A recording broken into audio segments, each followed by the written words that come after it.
What's up guys, Acerthorn here and welcome to part 2 of my top 10 list of Elder Scrolls quest rewards more trouble than they're worth. If you haven't seen part 1 of this list yet, you won't know what's going on. So if you want to see, refresh yourself on part 1 of this analysis, you can see it by clicking on the card that I provide right here. Okay, now that we are all caught up, let's continue. Number 5. The Archmage Robes and Archmage Quarters from Skyrim. So after completing the College of Winterhold questline, we become Archmage of the College of Winterhold, a position that carries precisely 0 responsibilities and has 0 consequences for us. But hey, at least we get some cool dreads and a nice room to call home! Yeah, about that. These 2 rewards are pretty underwhelming. Let's start with the Archmage Quarters. Honestly, you don't even really get the Archmage Quarters for completing this quest. You gain access to it after completing the Saarthal dungeon. The chests are safe for storage. While you don't yet own the chests, that just means you can't take the items that were originally in there. You can still put your own items in the chest, come back an indefinite amount of time later, and reclaim them, and it's not stealing, because you owned those items originally. Your ownership of the chest is merely a filling out the paperwork, nothing more. So the only thing you really get when you get the Archmage's Quarters is the ability to sleep in the Archmage's bed.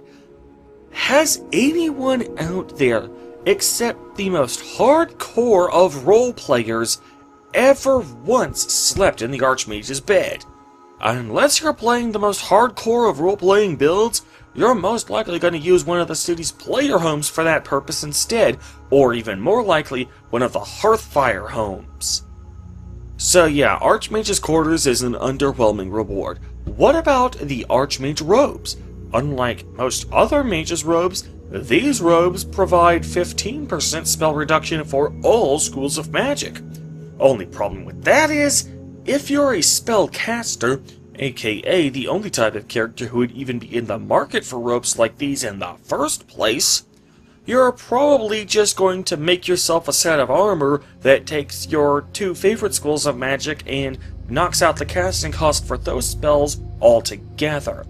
Since that set of armor will necessarily use the torso slot, that means you have to choose between the Archmage Robes and your far superior custom enchantments. The only way the Archmage Robes would be superior is if you equipped them while under the effects of a superpowered Fortified Restoration potion. Then you can actually make all spells in the game free to cast, and all enchanted weapons have unlimited charges regardless of magic school, until you unequip the robes. However, if you're going to do that, you're honestly better off using either the Saarthal Amulet or the Diadem of the Savant for that purpose, as either of those only occupy 1 apparel slot each, whereas the Archmage Robes use 2. Both of these are items you have necessarily acquired during the College of Winterhold questline before acquiring these robes. So, looks like the mannequin has some new clothes to wear! Number 4. The Mehrunes Razor from Oblivion.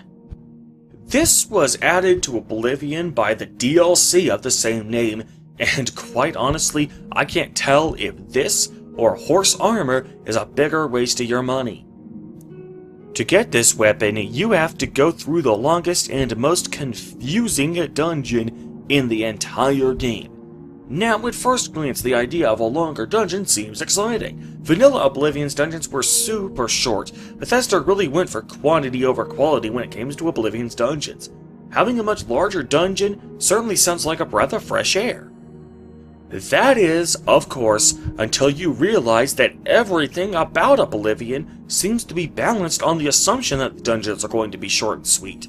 Having such a large dungeon means that there's going to be about 10 to 12 normal dungeons worth of loot that you'll have to leave behind because you can't carry it all. And nobody likes leaving loot behind. Also, the dungeon's length means you'll have to stock up on about 10 to 12 times as many potions, soul gems, and repair hammers as you normally would, cutting even deeper into your already limited carrying capacity. But what about when you actually complete the dungeon and claim your main prize? The Mehrunes Razor has a small chance to instantly kill any target, so that's certainly worth a longer than normal dungeon crawl, right? Well, not really. In Oblivion's version of the weapon, your chance to kill instantly is based on the player character's luck attribute, aka the last attribute anyone ever maxes out in this game regardless of playstyle. In order to get the maximum 11% chance to instantly kill, you need 200 luck. In order to get your luck that high through normal play without the use of glitches or exploits, you need to start with a natural luck of at least 92, something that isn't even possible through normal play until you're at least level 27 if you create a class with luck as a favorite attribute and choose the Thief Birthstein. Otherwise, it won't be obtainable through normal play until at least level 42. And then you have to have all 9 of your apparel slots taken up by Transcendent Sigil Stones that fortify your luck by 12 points each. But let's say you use exploits to get your luck up to 200 without sacrificing the rest of your character build. Well, honestly, it's in your best interest to get the dagger at level 6 or below, because in a complete role reversal of how Oblivion normally does item scaling, the highest rated version of the dagger is actually the worst quality. This is because the enchantment on this dagger increases in strength. Well, not really, but more on that in a minute, with each leveled version, but the total enchantment capacity for this weapon is still 8,000 soul points for each version. So the higher level version of this dagger has fewer charges than those at lower levels. The versions of the dagger you get at level 16 and above have less than a quarter of the charges of the versions you get at level 6 or below.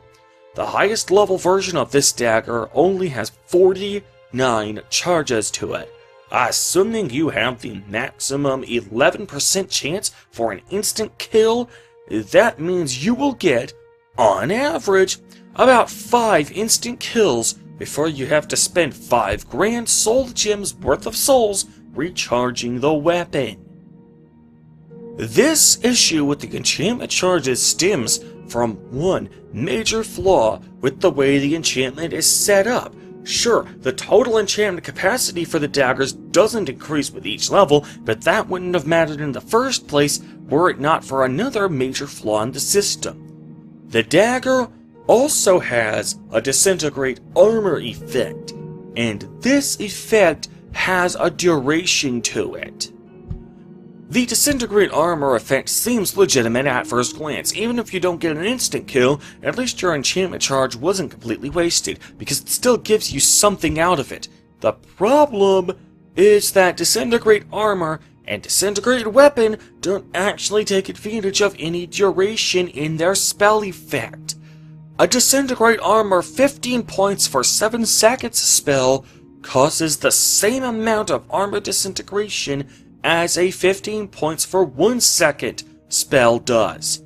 Having the extra 6 seconds doesn't do a damn thing other than make the dagger cost more enchantment power per strike. Aside from that, the only thing the extra duration is good for is making it look like your dick is on fire. Cool party trick, not so cool quest reward. Number 3. The Mehrunes Razor from Skyrim. Once again, a dagger that's supposed to be one of the most feared weapons in all Tamriel just falls completely short of the bar. At least this version of the dagger has the advantage over Oblivion's version in that it's not based on the player's luck. Not that it could be, since luck isn't even an attribute in this game. Also, the dagger has unlimited charges out of the gate, unlike most enchanted weapons in Skyrim, which require enchanted armor to get unlimited charges out of, so that certainly saves the Razor from the problems it had in Oblivion. However, the biggest charge against this version of the weapon is that, honestly, you don't need it. You aren't eligible to even do this quest until you're level 20. By the time you even unlock this quest, you're probably going to have created Dragon Bone weapons with powerful enchantments that are already going to kill 99% of the enemies in one hit anyway. The biggest charge against Skyrim's Mehrunes Razor is that the game is just too easy on the highest levels, to the point where a supposedly OP weapon is simply not necessary. In addition to that, the fact that the chance to instantly kill is fixed at 1.98% means that getting an instant kill is already super rare even as is. Frankly, I can think of only one time in my entire history of playing Skyrim that I ever actually used the Mehrunes Razor. That was when I was trying to kill Paarthurnax for the blades.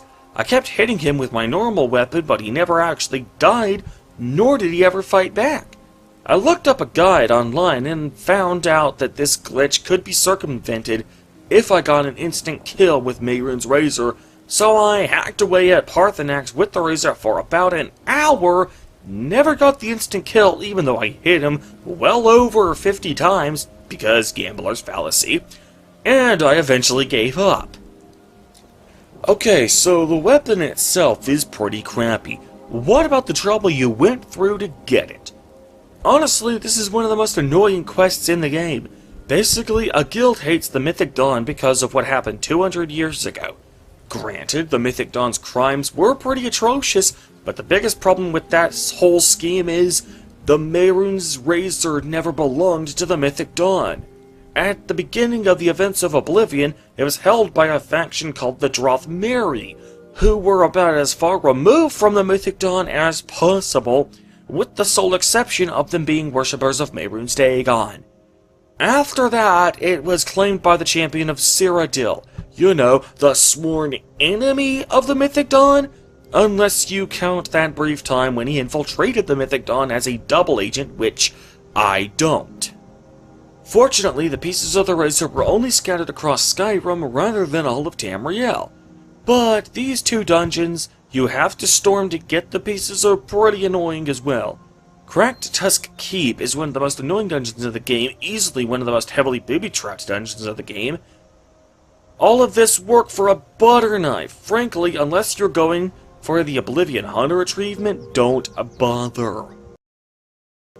Number 2.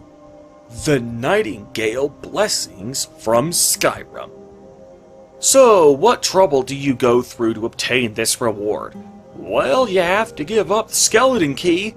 That alone should about cover it. I've seen numerous playthroughs of this game on YouTube where returning the Skeleton Key is one of, if not the, last quest they ever do in the game. So, what do we get in exchange for the Skeleton Key? We get to choose one of 3 greater powers. Powers that we can only use once a day. We can't even have all 3 of these powers at one time because Nocturnal Bethesda wants to maintain balance. F balance, man. End of questline rewards deserve to be OP because of all the work you had to do to get them. But even if we had all 3 of these at one time, they're still pretty underwhelming even as is. I can turn invisible for 2 minutes once a day. Yeah, but it breaks if I do anything other than move around, so it's not really useful for thievery. Which is kind of important considering that we get this as part of the Thieves Guild.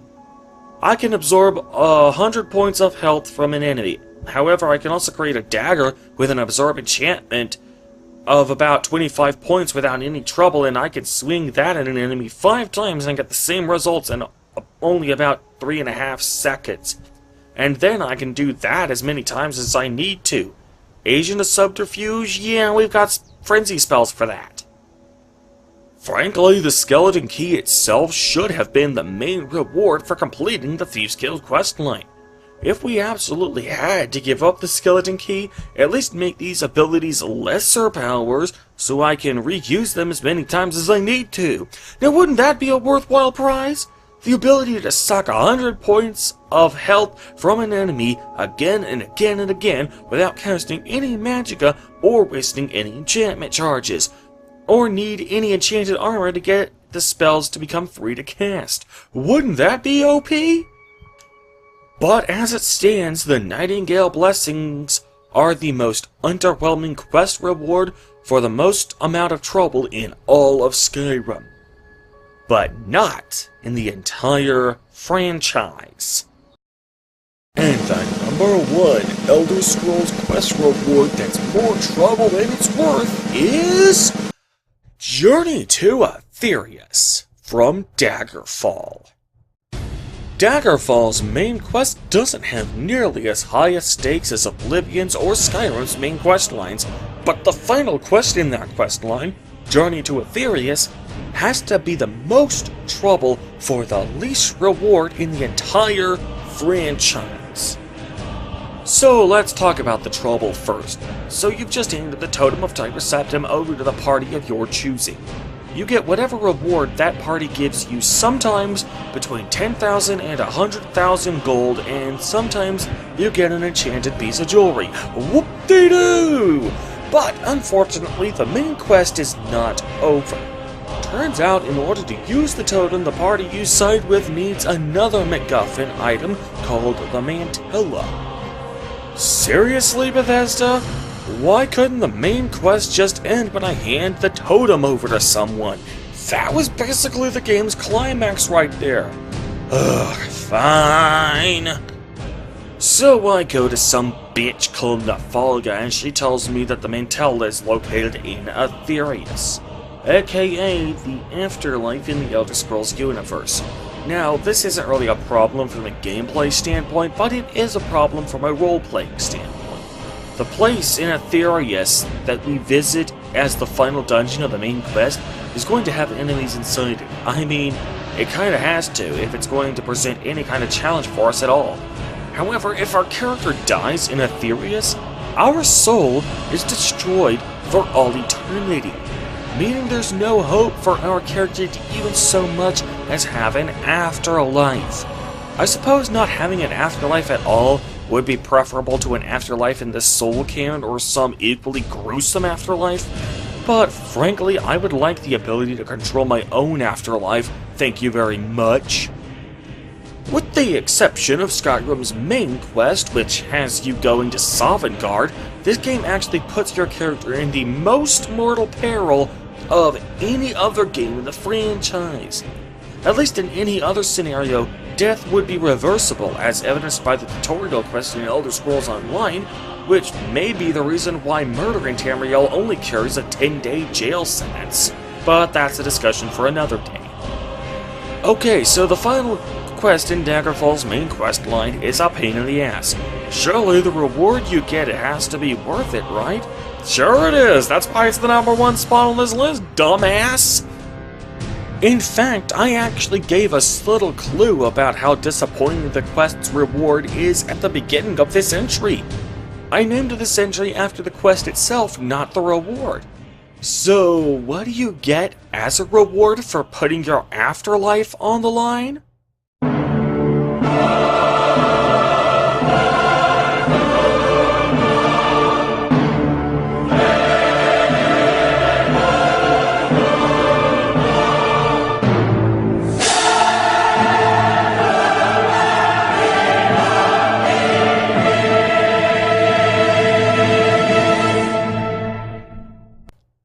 That's right, you don't get a goddamn thing for all your troubles.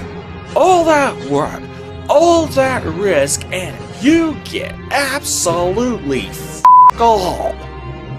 Skyrim's main quest also had you venturing into the afterlife, thereby putting your soul on the line to stop Alduin, but at least then the stakes were high enough to warrant such a drastic move, as the fate of the world was hanging in the balance.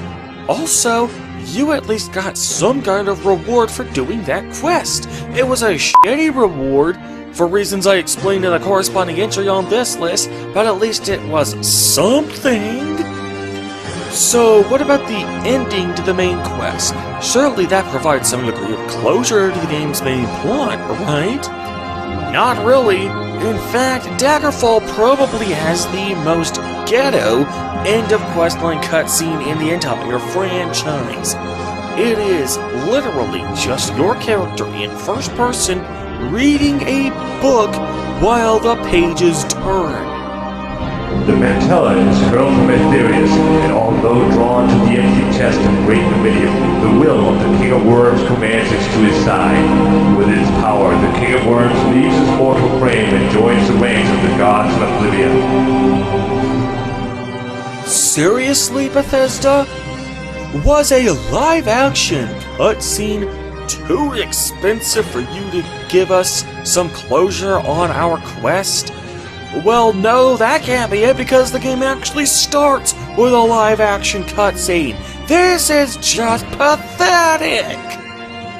All of these factors, the sheer utter torture that this final dungeon offers, the high level of risk in-universe that your character is putting himself through, the lack of stakes to justify putting yourself in such peril, and the complete lack of any kind of quest reward for all your troubles causes this quest to easily earn the #1 spot on this list of top 10 Elder Scrolls quest rewards more trouble than they're worth.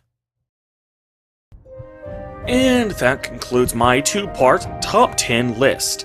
I hope you guys enjoyed it. So, for the past 3 weeks, I have been hurling a lot of negativity at the Elder Scrolls franchise, and I just want to say that despite all this negativity, The Elder Scrolls is one of my favorite video game franchises of all time. So, next week, let's take a break from all this negativity. How about some positivity next week?